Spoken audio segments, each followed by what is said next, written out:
बदला लेना आसान नहीं होता।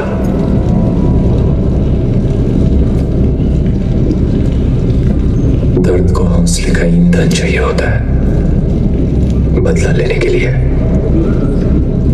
और वो ईंधन हर एक में नहीं होता। सूरा सो पहचानिए जो लड़े दीन के हित,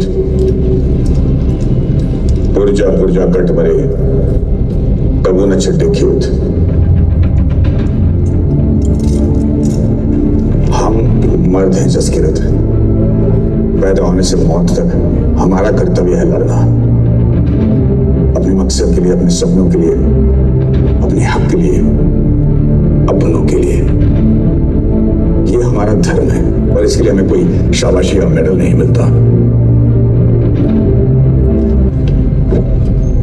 घायल हो इसीलिए घातक हो।